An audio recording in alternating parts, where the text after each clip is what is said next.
Welcome to Bind EduTech, and we were discussing the chapter The Summer of the White Beautiful Horse. Previous video में हम लोगों ने text book से chapter शुरू किया था और देखा था कि सुबह के 4 बजे का समय अरम अपने घर पे सोया हुआ था और मुराद आकर के उसका जो विंडो है उस पर नॉक करता है और उसको आवाज़ लगाता है। अरम उठ करके जब विंडो खोलता है तो बाहर का दृश्य देख करके उसको यकीन नहीं होता, क्योंकि बाहर वो देखता है कि मुराद जो है वो एक ब्यूटीफुल वाइट हॉर्स पे बैठा हुआ है। और अरम को जब यकीन नहीं होता तो अरम अपना सिर बाहर निकाल करके पहले देखता है, फिर आइज़ रब करता है। उसको ऐसा करते हुए देख करके मुराद भी समझ जाता है कि अरम जो देख रहा है शायद उसको विश्वास नहीं हो रहा, तो वो अरम को बोलता भी है आर्मेनियन लैंग्वेज में कि तुम सपना नहीं देख रहे हो अरम, मैं सचमुच में घोड़ा लेकर के आया हूँ और अगर तुम राइड करना चाहते हो देन बी क्विक, जल्दी करो अगर तुम राइड करना चाहते हो तो। इसके आगे देखते हैं अब वो अरम क्या डिसाइड करता है। I knew my cousin Murad enjoyed being alive more than anybody else who had ever fallen into the world by mistake, but this was more than I could believe. अरम जो है वो अपने कज़िन मुराद के बारे में बोलता है कि मुझे पता है, मुझे पता था कि मेरा कज़िन मुराद जो है वो अपने लाइफ को इंजॉय करना चाहता है, enjoyed being alive more than anybody else। मतलब उनके फैमिली में, गैरोग्रेनियन फैमिली में, आर्मेनियन ट्राइब में जितने भी लोग हैं उन लोगों से कहीं ज़्यादा मुराद के अंदर जीवन जीने की इच्छा है। He was a very lively boy and he like to enjoy being alive, ये अरम जानता था। But this was more than even I could believe, लेकिन अभी जो वो देख रहा था मुराद को एक सुंदर से हॉर्स पर बैठ करके आते हुए और आया हुआ, और उसको इनविटेशन भी दे रहा है ताकि if you want to ride be quick. तो ये बात जो है वो अरम के सोचने से भी बाहर था। This was one that even I could believe, वो ये बिलीव नहीं कर सकता था Aram. In the first place my earliest memories had been memories of horses and my first longings had been longings to ride. यहाँ देखिए, first place का यहाँ मीनिंग है from the beginning. Earliest memories का मतलब है ओल्ड मेमोरीज।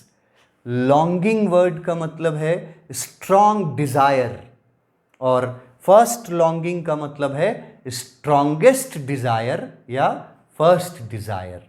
तो अरम जो है वो ये बात एक्सेप्ट करता है फ्रॉम द बिगिनिंग, शुरुआत से ही उसको हॉर्सेस के प्रति बहुत लगाव था। ये बात पहले भी डिस्कस किया जा चुका है।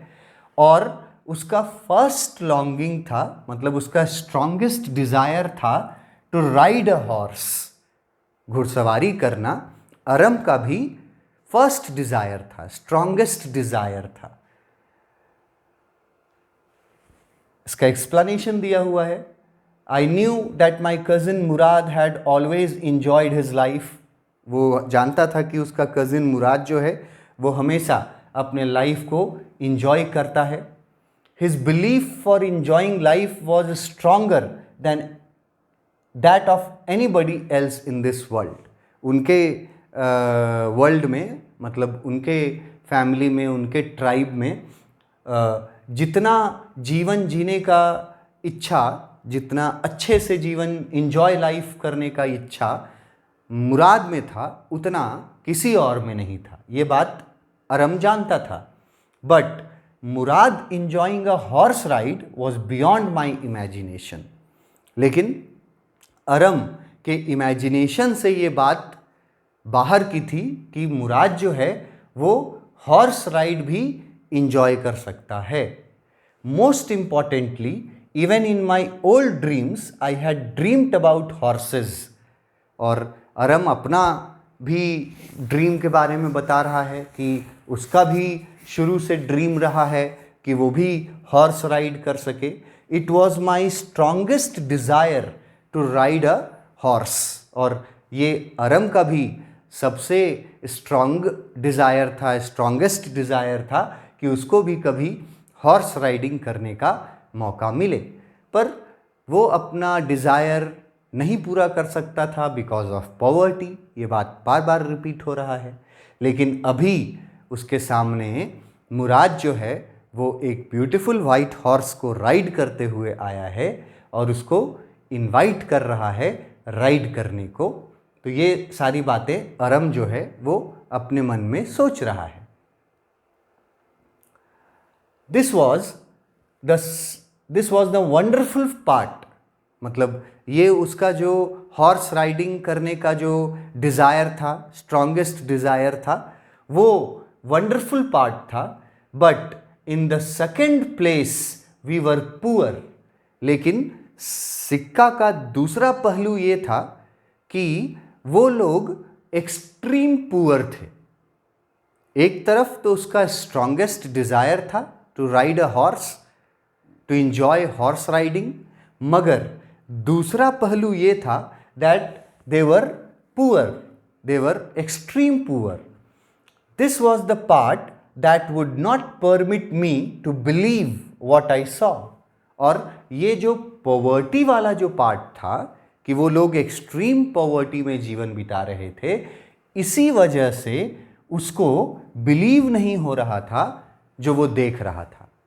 मुराद को एक ब्यूटीफुल वाइट हॉर्स को राइड करते हुए देखना वो बिलीव नहीं कर पा रहा था बिकॉज दे वर पुअर। वो जानता था कि वो लोग इतने गरीब हैं कि वो सपने में भी घोड़ा अफोर्ड नहीं कर सकते। फिर मुराद कैसे हॉर्स राइडिंग करके आ रहा है, वो भी इतना सुंदर घोड़ा। We were poor, we had no money. वो लोग बहुत गरीबी में अपना जीवन बिता रहे थे, पैसे नहीं थे। Our whole tribe was poverty stricken. Poverty stricken का मतलब है very badly affected due to poverty। मतलब एक्सट्रीम पॉवर्टी में उनका पूरा जो ट्राइब था, उनका पूरा जो फैमिली था, गैरोग्लैनियन फैमिली, आर्मेनियन ट्राइब, ये पूरा ट्राइब जो था ये एक्सट्रीमली पॉवर्टी में अपना जीवन बिता रहे थे। Every branch of the Garoglanian family was living in the most amazing and comical poverty in the world। लिखा हुआ है बहुत क्लियरली कि गैरोग्लैनियन फैमिली का जितना भी ब्रांच था वो सारे लोग जो हैं वो most amazing and comical poverty में अपना जीवन बिता रहे थे।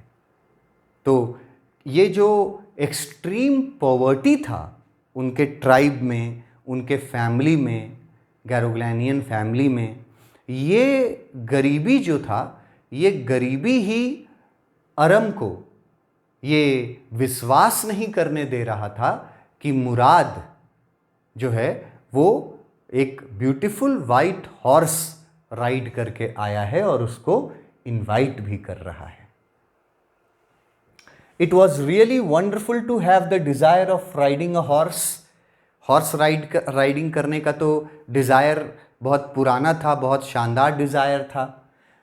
The second part of my life was that we were poor. लेकिन दूसरा जो पक्ष था उनके जीवन का वो ये था कि वो लोग बहुत गरीब थे।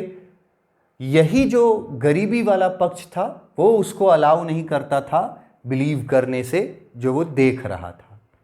Aram wants to say that because they were poor, it was beyond his imagination that they could ever ride a horse. क्योंकि वो लोग गरीब थे, इसीलिए उनके अरम के इमेजिनेशन से भी ये बात बाहर थी कि कभी वो घुड़सवारी कर पाएगा। We were poor and without any money, कोई पैसा नहीं था, very badly affected by poverty, और everybody in Garoghlanian tribe was poor. We were all living with great degree of poverty, मतलब एक्सट्रीम पॉवर्टी में वो अपना जीवन बिता रहे थे। और ऐसे कंडीशन में मुराद जो है वो एक ब्यूटीफुल हॉर्स लेकर के उसके पास आया था। Nobody could understand where we ever got money enough to keep us with food in our bellies. Belly word का मतलब स्टमक होता है, पेट होता है।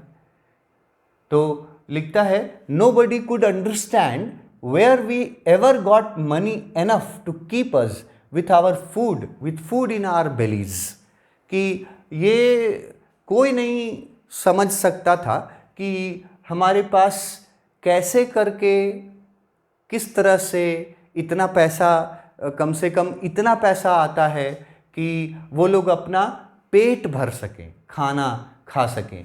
Not even the old men of the family, most important of all, though we were famous for our honesty.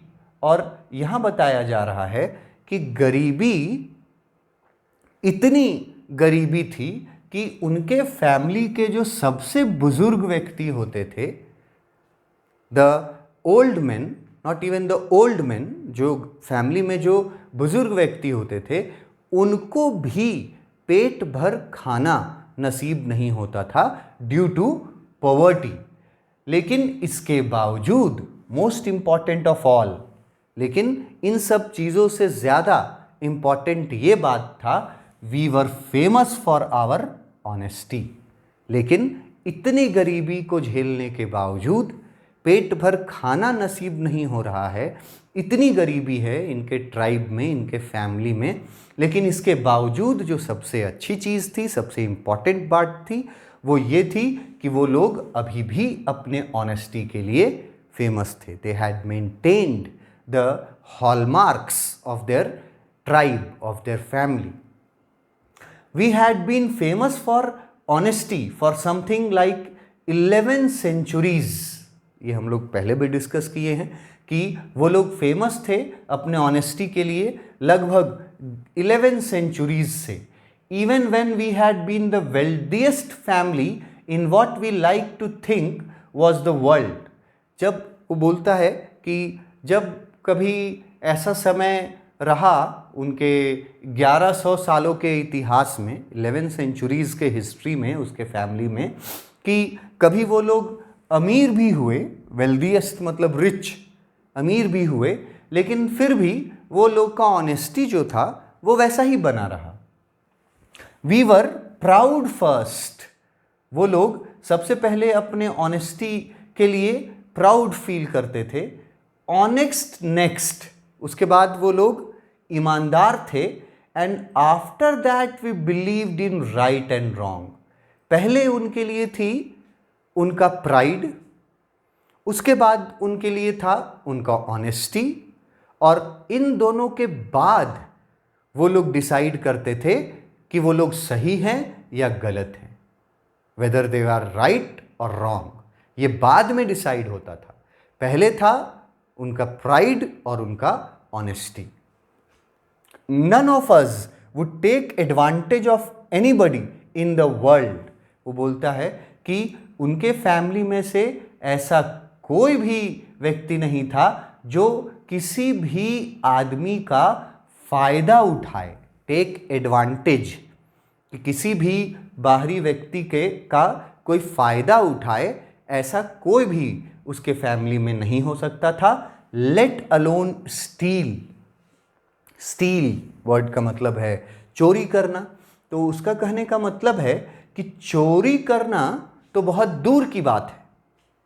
To steal, चोरी करना, ये तो बहुत दूर की बात है। उनके फैमिली में कोई ऐसा व्यक्ति भी कभी नहीं हुआ जो किसी और का फायदा उठाने का सोचा हो। चोरी करने का सोचना ये तो आउट ऑफ इमेजिनेशन था उनके लिए।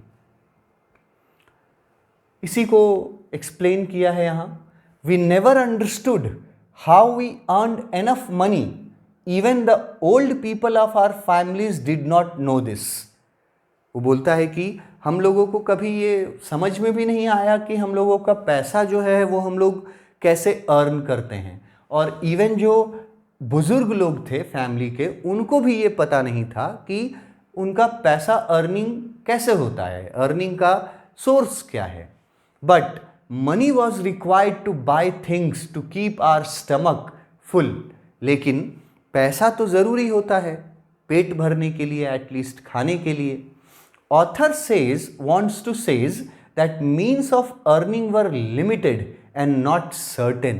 यहाँ पे अरम ये बताना चाहता है कि उनका जो अर्निंग का साधन था वो लिमिटेड था और वो सर्टेन नहीं था।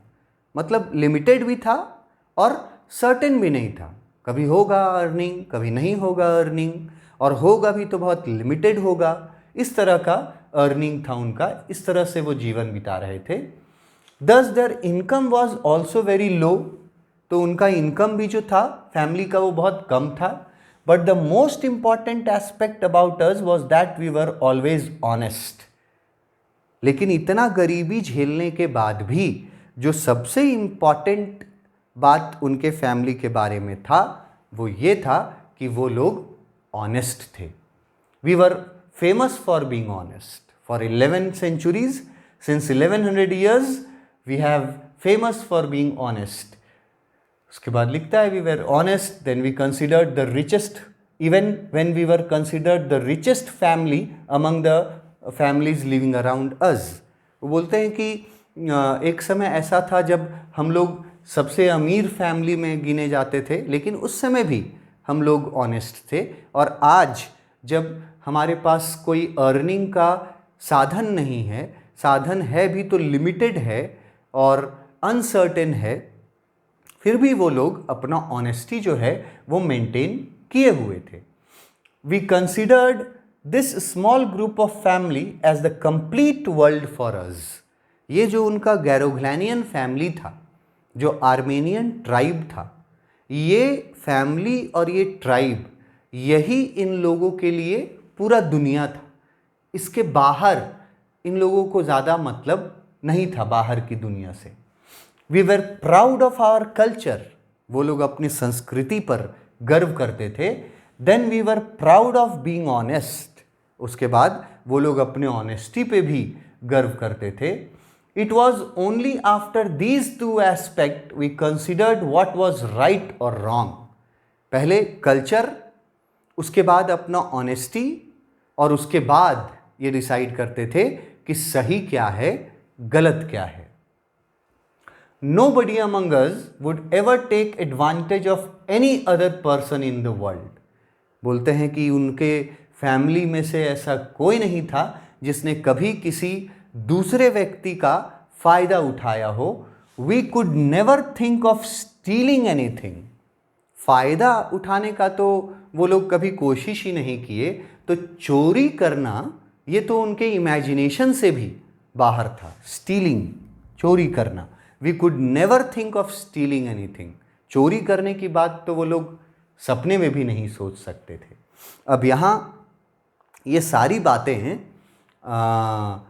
अरम जो है वो अपने फैमिली के बारे में, फैमिली के रेप्यूटेशन के बारे में, ये सारी बातें वो मेंशन कर रहा है।